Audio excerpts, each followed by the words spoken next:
Assalamualaikum warahmatullahi wabarakatuh. Waalaikumsalam. Alhamdulillah nahmaduhu wa nasta'inuhu wa nastaghfiruh wa na'udzu billahi min shururi anfusina wa min sayyiati a'malina. May yahdihillahu fala mudilla lahu wa may yudlil fala hadiya lahu wa asyhadu an la ilaha illallah wahdahu la syarika lahu wa asyhadu anna Muhammadan abduhu wa rasuluh. Allahumma shalli wa sallim ala nabiyyina Muhammad wa ala alihi wa sahbihi ajma'in. Allahumma inna nas'aluka ilman nafi'an wa rizqan thayyiban wa amalan mutaqabbalan. Amin. Amma ba'du. Bapak Ibu para hadirin jamaah salat subuh Masjid Al-Furqan yang semoga senantiasa dan terus diberikan kesehatan oleh Allah Subhanahu wa taala. Amin. Alhamdulillah kita memulai dengan bersyukur kepada Allah Subhanahu wa taala, sebab setiap kali seorang hamba itu mengucapkan alhamdulillah, kata Rasulullah sallallahu alaihi wasallam, walhamdulillahi tamlaul mizan. Jadi ucapan alhamdulillah itu memenuhi mizan. Mizan itu timbangan amal soleh kita.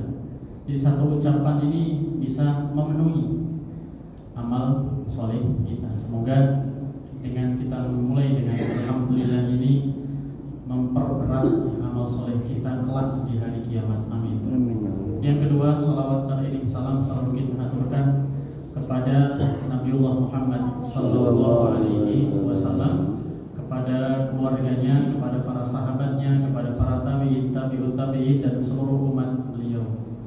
Bapak Ibu yang semoga dirahmati Allah Subhanahu wa taala, para hadirin. Di hari lalu, di hari Senin nih, sekarang kan kita memasuki hari yang keempat jemaahnya. Monggo selalu kita saling mengingatkan ya, sudah 3 hari berlalu.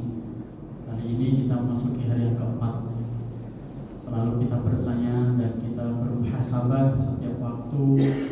Ramadan ini sudah berlalu beberapa hari. Semakin kesini seharusnya kita semakin tambah amal solehnya. Ibaratkan kalau kendaraan itu sudah dipanasi beberapa hari jemaah. Jadi kalau untuk jalan agak panjang itu sudah siap karena nggak langsung digas, sudah dipanasi, kemudian juga sudah siap untuk jalan. Nah, kita semoga juga sama seperti itu. Di hari pertama kita ngambil sebuah pelajaran yang kurang di sini. Ada yang belum saya kerjakan di hari pertama, kerjakan di hari kedua. Juga belum dikerjakan di hari kedua, monggo kita semuanya di hari ketiga bismillah. Nah, kalau belum juga dikerjakan di hari ketiga, hari keempat ini apa yang perlu kita kerjakan? Kalau sudah dikerjakan, kita mengucapkan alhamdulillah. Nah itu dia teman. Jadi selalu kita muhasabah setiap hari.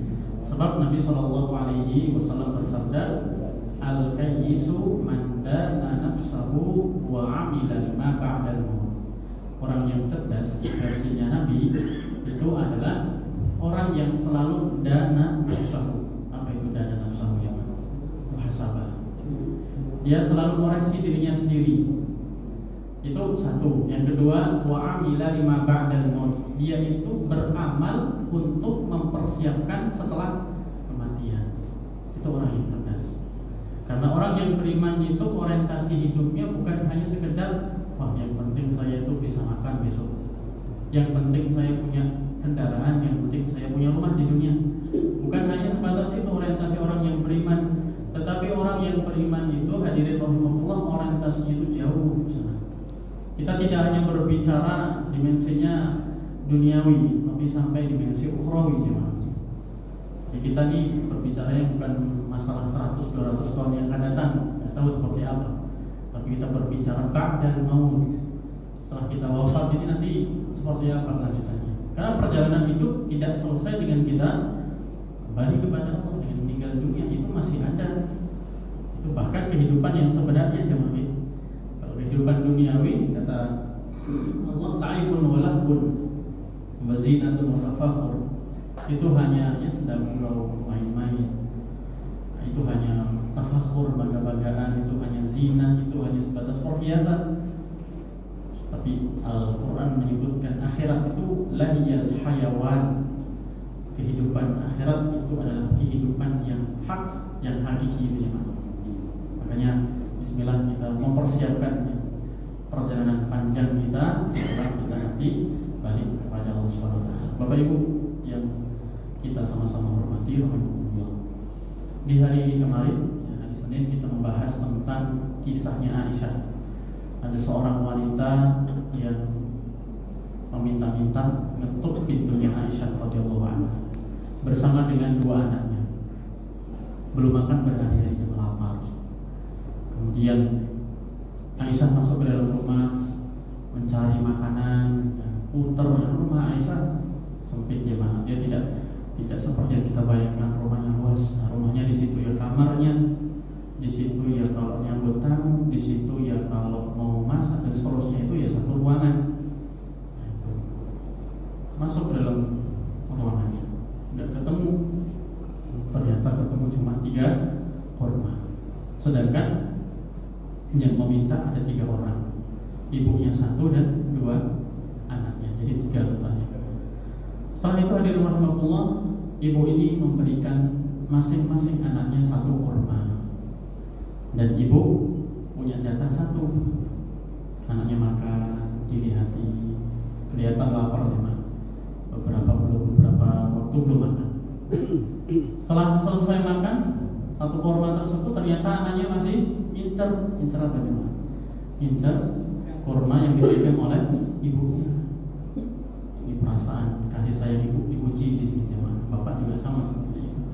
Bapak misalnya atau ibu masih sudah siap berbuka dengan apa ya, misalnya dengan makanan yang enak atau minuman yang enak, apapun itu, anaknya makan.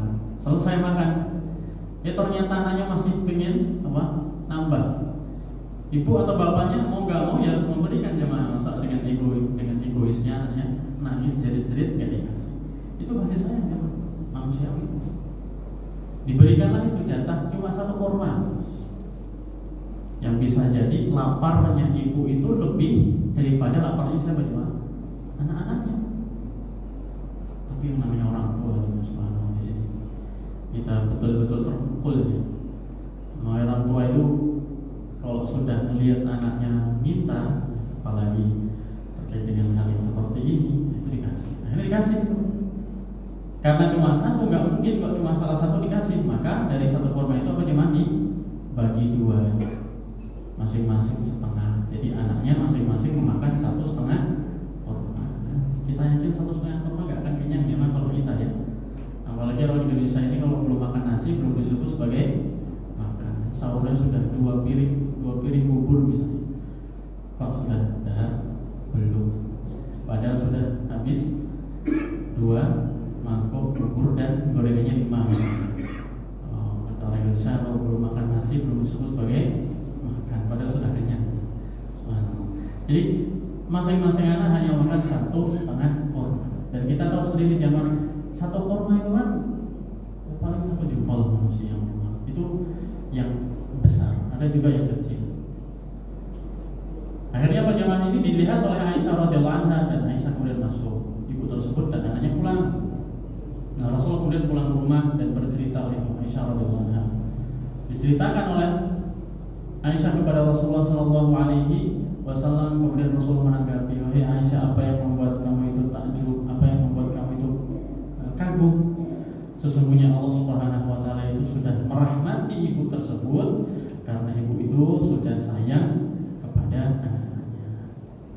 Maka siapa yang menyayangi makhluk akan disayangi oleh Khalik."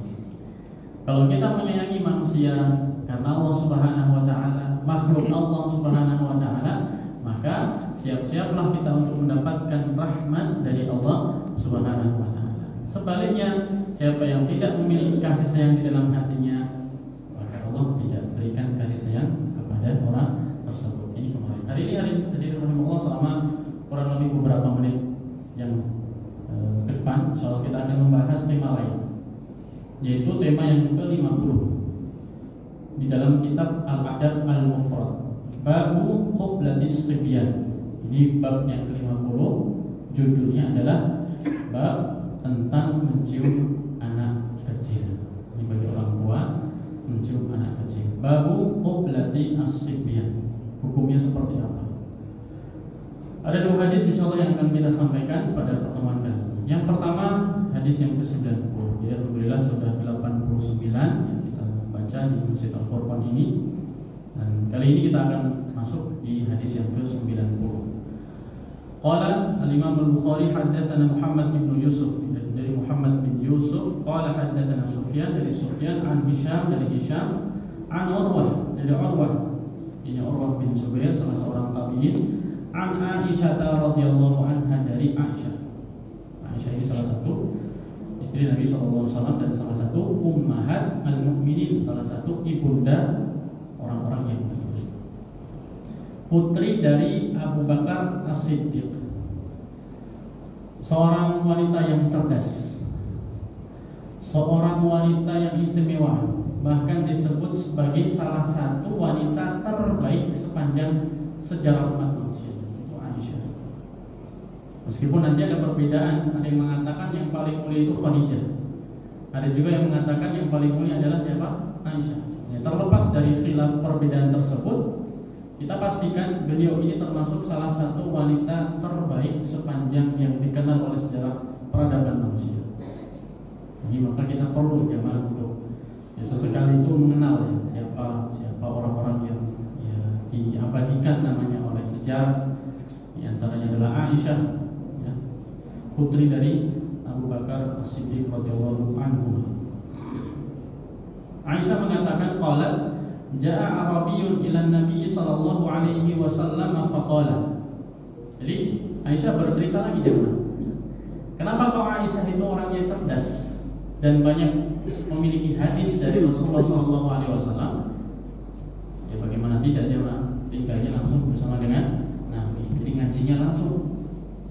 Dan biasanya kalau Rasulullah SAW itu sedang mengajar di Masjid Nabawi, dan Bapak Ibu, biasanya Nabi itu kalau mengajar di Masjid Nabawi itu senderannya, tembok belakangnya itu adalah rumah Aisyah.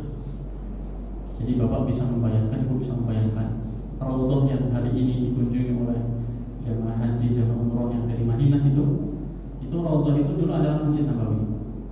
Nah, disitulah Nabi SAW mengajar. Dan beliau SAW itu kalau mengajar menghadapnya ke arah barat, menghadap barat. Sedangkan nyendernya itu belakang beliau atau senderan beliau adalah tembok rumahnya Aisyah. Dan kita tidak bisa membayangkan temboknya seperti kita hari ini jemaah. Nah, bukan tembok semen seperti ini, bata bukan.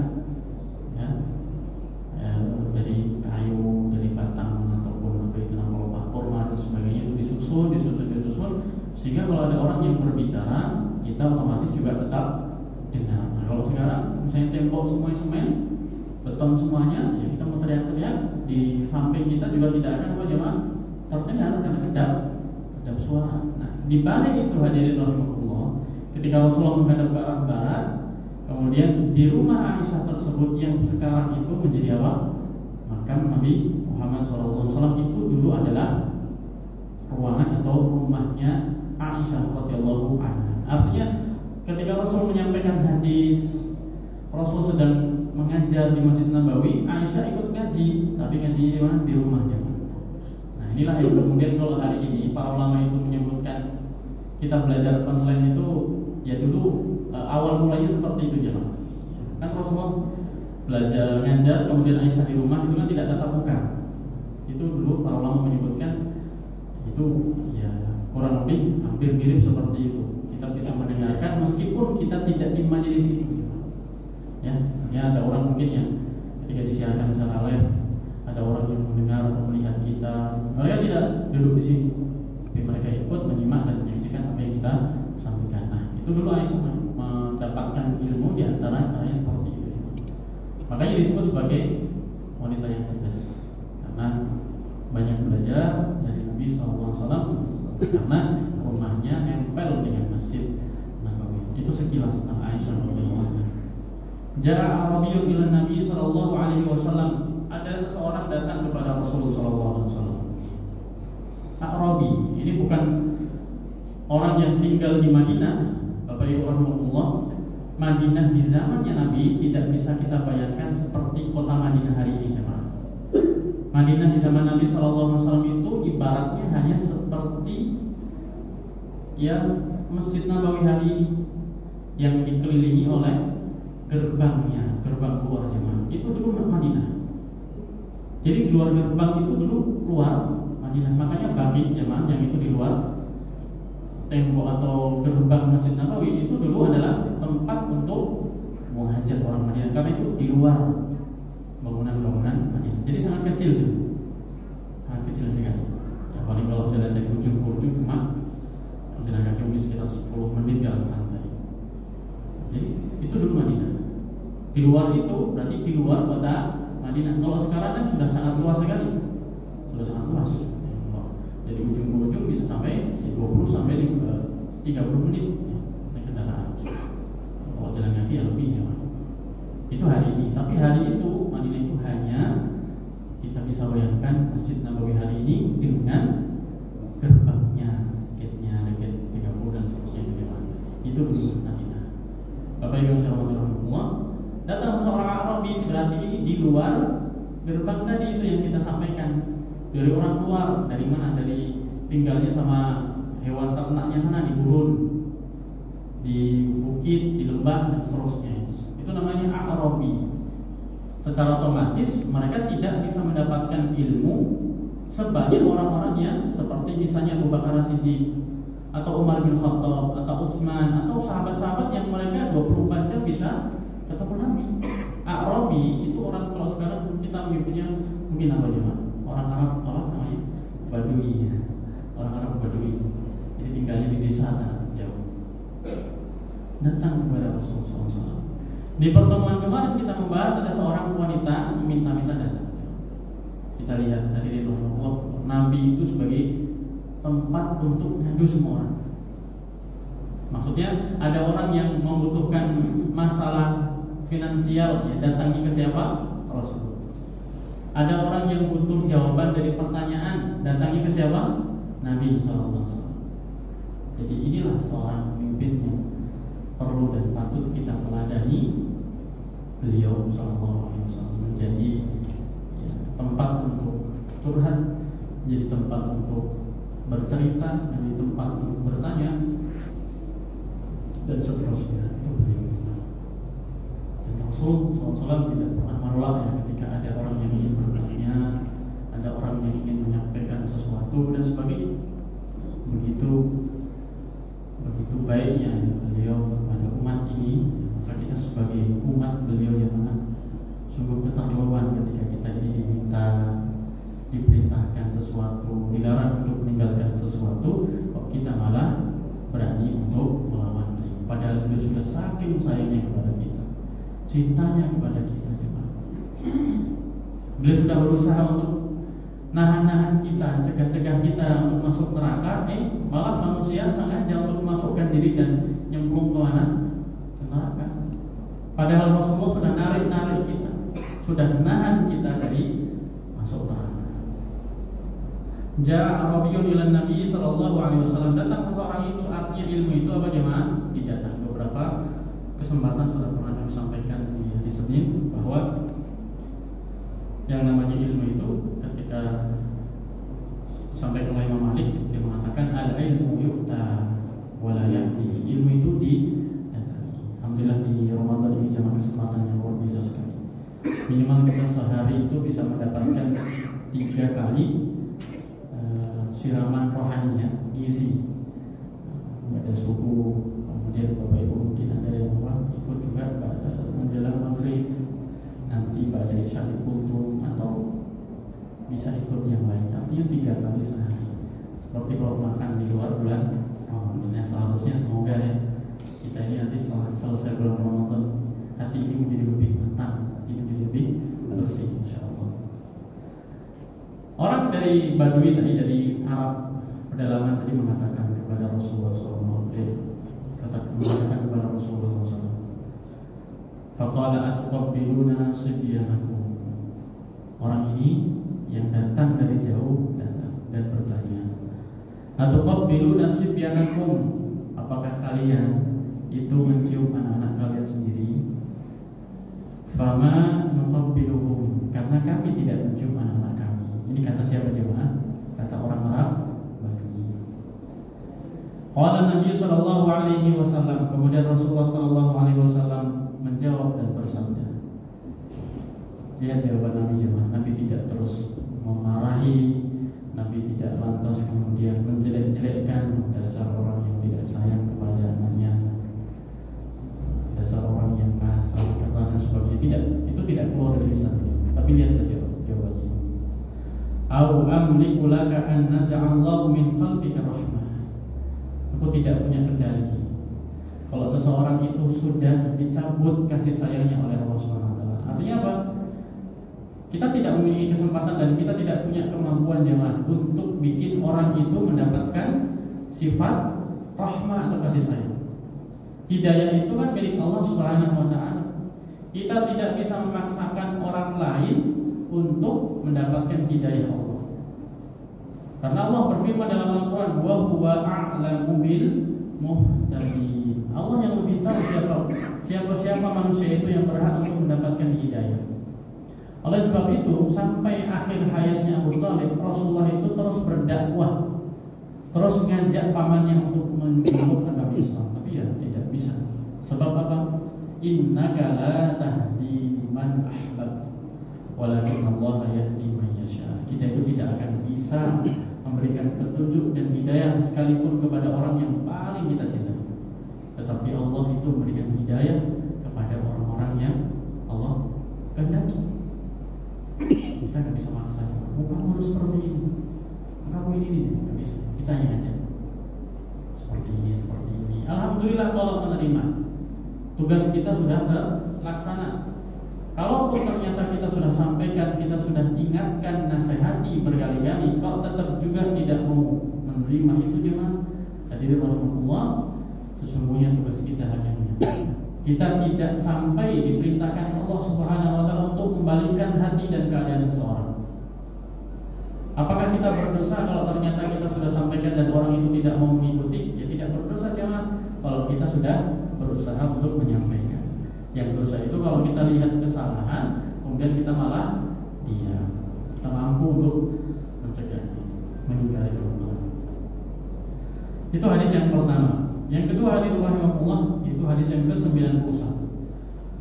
Qala Imam Bukhari hadatsana Abu Yaman, qala akhbarana Syu'aib dari Syu'aib, an Az-Zuhri dari Zuhri, qala hadatsana Abu Salamah bin Abdurrahman dari Abu Salamah bin Abdurrahman, anna Abu Hurairah qala, sesungguhnya Abu Hurairah radhiyallahu anhu berkata. Tadi dari Aisyah, sekarang kita berpindah ke sahabat lain yang cukup populer juga, yaitu Abu Hurairah radhiyallahu anhu, sahabat terbanyak yang meriwayatkan hadis dari Nabi Muhammad sallallahu alaihi wasallam. Ini orang-orang hebat juga. Qala, beliau berkata, qabbala Rasulullah sallallahu alaihi wasallam Hasan ibn Ali wa indahu al-Aqra' bin Habis at-Tamimi jalis. Di suatu ketika Nabi itu mencium cucunya, yaitu Al-Hasan, putra dari Ali bin Abi Thalib. Ali putra yaitu Hasan dan Husain. Kemudian Nabi SAW itu mencium cucunya yang bernama Hasan bin Ali. Wa indahu al-Aqra' bin Habis at-Tamimi jalis. Dan ketika Nabi itu mencium cucunya yang bernama Hasan, di tempat tersebut ada seseorang yang bernama Al-Aqra' bin Habis. Melihat, menyaksikan, kaget ketika Al-Aqra' bin Habis ini melihat Nabi mencium cucunya, kaget ini Al-Aqra' bin Habis. Faqala Al-Aqra' mengatakan, inna li 'asharatan minal walad ma qabbaltu minhum ahadan. Kata Al-Aqra' bin Habis ketika melihat Rasul itu mencium cucunya, Al-Aqra' mengatakan, sesungguhnya aku itu punya 10 anak. Kata Al-Aqra', aku punya 10 anak, tapi sama sekali dari 10 itu enggak ada yang pernah saya cium. Dia punya 10 anak jemaah. Kemudian sama sekali dari 1 ke 10 tidak ada maqabaltu minhum ahadan. Jadi gimana? Jadi tidak pernah mencium anaknya sama sekali. ini kemudian dikomentari oleh Nabi. Nah sekali lagi Nabi tidak harus kemudian ya menggoreng ini menjadi sebuah bahan ejekan, bukan. Tapi lihatlah ya, mu'allimul ummah ya, guru umat ini mengajarkan kita untuk terus bertutur kata yang baik. Fanadhara ilaihi Rasulullah sallallahu alaihi wasallam thumma qala. Ketika Aqra bin Habis mengatakan itu tadi, sesungguhnya aku punya 10 anak dan tidak pernah aku cium sama sekali satupun di antara mereka, Rasul kemudian mengomentari, man la yarham la yurham. Singkat jemaah, tapi ini menjadi pelajaran sepanjang masa. Kalau Nabi itu memarah-marahi orang itu, ya itu jadi pelajaran, cuma pelajaran yang tidak akan lama ya.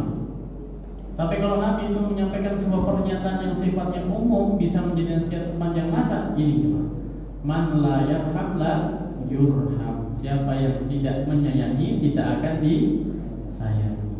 Ini kan jawabannya untuk semuanya, bukan hanya kasus di sini. Kalau misalnya ada orang yang punya anak kemudian ditelantarkan begitu saja, man la yarham la yurham. Siapa yang tidak punya kasih sayang tidak akan disayangi. Kalau ada anak ternyata dibiarkan begitu saja, tidak diperhatikan terkait dengan pendidikannya, ya dicul gitu aja. Soal ibadahnya dan sebagainya, bahkan nggak peduli sama sekali, acuh, maka man la yarham la yurham. Siapa yang tidak menyayangi, maka Allah tidak akan juga menyayangi orang tersebut. Man la yarham la yurham. Oleh karena itu dalam hadis yang lain Nabi SAW bersabda, irhamu man fil ardi yarhamkum man fis sama. Sayangilah orang yang ada di muka bumi ini, maka yang di langit akan menyayangi kita semuanya. Ada seseorang tadi lewat jalan, tiba-tiba di jalan tersebut ada rintangan, entah itu batu atau itu duri atau misalnya batang pohon menghalangi orang lewat. Tiba-tiba seseorang tersebut mengambil rintangan tersebut dan disingkirkan di pinggir jalan tadi, tengah jalan. Apa yang terjadi jemaah? Allah Subhanahu wa taala berterima kasih kepada orang tersebut dan Allah ampuni dosa-dosanya. Orang ini kenapa kok sempat-sempatnya untuk misalnya kalau naik kendaraan turun dari kendaraannya kemudian menyingkirkan tadi sampai dipinggirkan, karena dia memiliki kasih sayang kepada manusia. Jangan sampai ada orang yang terjatuh, sampai ada orang yang nanti malah kepleset atau apapun itu. Allah sayang ketika kita menyayangi makhluk Allah Subhanahu wa taala. Wa imatatul adza 'anil thariq shadaqah, karena ketika kita menghilangkan rintangan di jalan maka itu adalah sedekah. Tapi bukan untuk kemaslahatan jemaah, bukan seperti apa? Apa jemaah rintangan yang di jalan yang boleh kita copot jemaah? Misalnya polisi tidur jemaahnya. Ini kalau ini kan untuk kemaslahatan. Kecuali kalau polisi tidurnya itu ngawur ya tingginya ya, tinggi nggak sesuai dengan ukurannya, terus melebar, ya kan? Itu nanti ada pihak yang berwajib gitu. Tapi kalau sudah sesuai dengan aturan, maka tidak boleh kita lepas. Nah, hadirin rahmatullah, kisah yang lain ada seseorang yang dia itu melakukan dosa besar. Kemudian melihat ada seekor hewan yang kehausan, diambillah air kemudian diberikan kepada hewan tersebut, ngasih minum hewan. Sebab apa? Menjadi sebab dosanya diampuni oleh Allah Subhanahu wa taala. Sebelumnya kita membahas, ada seorang ibu-ibu ngasih 1 kurma, menjadi sebab masuk surga ya, Mak. Bayangkan 1 kurma jadi sebab masuk surga. Bapak Ibu kalau misalnya pas buka bersama kemudian memberikan kurma 1 dus, gimana itu surganya nanti? Atau 1 mobil misalnya, kurmanya 1 mobil, 1 kurma aja Mak, bisa bermanfaat bagi kita di dunia maupun di akhirat. Makanya dari sini pelajarannya adalah man la yarham la yurham. Siapa yang tidak disayang, tidak menyayangi, maka tidak akan disayangi oleh Allah Subhanahu wa taala.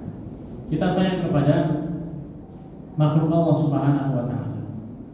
Konteksnya di sini sebagai ayah atau sebagai ibu, bukti dia sayang kepada anaknya adalah dengan takbil, dengan mencium. Ketika mencium itu bisa juga berpahala ya, Pak. Kalau seorang ibu nyium anaknya dan itu adalah sebagai bentuk sayangnya, bisa berpahala. Bisa berpahala di sini ya, meskipun itu kan bagi kita masa mencium anak bisa berpahala? Bisa jemaah. Kalau itu karena kita mencintai dan karena sayangnya karena Allah Subhanahu wa Ta'ala. Bisa juga kita berdosa ketika ya tidak peduli, kemudian kita malah acuh, kita telantarkan begitu saja. Nah, inilah hadirin rahimakumullah, kasih sayang Allah Subhanahu wa Ta'ala yang sangat luas, warahmati wasi'at kulla syai'. Ini adalah bagian dari rahmat yang Allah turunkan, karena Nabi SAW bersabda, sesungguhnya Allah itu memiliki 100 rahmat, dan yang diturunkan untuk sekarang hari ini ya, untuk kehidupan duniawi itu hanya 1 rahmat. Jadi adanya hewan buas ketika dia itu memiliki anak, punya bayi ya, singa misalnya melahirkan, kemudian induk singa tersebut sayang kepada apa? Anaknya. Padahal kalau sama yang lain mungkin bisa ditikam, bisa dimakan, tapi sama anaknya tidak. Karena apa itu? Itu sebab 1 rahmat yang Allah turunkan jemaah. Terus gimana yang 99 yang lain? Sisanya Allah simpan untuk hari kiamat. Jadi Allah punya 100 rahmat jemaah. Yang hari ini sejak zaman Nabi Adam sampai nanti manusia terakhir itu baru 1 rahmat. Itu kita aja sudah turah jemaah. Yang semuanya sudah kebagian. Kita hidup hari ini ya rahmat Allah, kita bisa salat berjamaah ya rahmat Allah, kita bisa siang ya rahmat Allah, kita bisa bernafas rahmat Allah. Semua yang kita rasakan hari ini adalah rahmat Allah. 99 rahmat yang lain Allah simpan nanti pada hari kiamat. Kenapa? Karena pada hari kiamat tidak ada yang bisa nolong kita kecuali Allah. Kalau hari ini kita punya masalah, bisa jangan minta tolong sama orang, kita bisa ngadu sama orang. Tapi kalau di akhirat kita ngadu sama manusia, ya kita sama-sama punya masalah. Kita ngadu sama malaikat ya gak akan digubris ya kan. Kita ngadunya cuma sama Allah Subhanahu wa Ta'ala. Nah, ini alhamdulillah jemaah yang bisa kami sampaikan pada kesempatan kali ini. Ya, semoga kita bisa belajar dari nasihat-nasihat Nabi Sallallahu Alaihi Wasallam, tambah cinta kita kepada beliau, dan yang paling penting ilmu yang sudah kita belajar ini bermanfaat dan bisa kita amalkan, kemudian kita ajarkan, sehingga harapannya Ramadan itu menjadi bulan ilmu, yang bulan amal dan bulan taubat. Amin ya rabbal alamin. Subhanallahumma bihamdika asyhadu an la ilaha illa anta astaghfiruka wa atubu ilaik. Wassallallahu wasallam ala nabiyyina Muhammad wa ala alihi wa sahbihi ajmain. Terima kasih. Wassalamualaikum warahmatullahi wabarakatuh.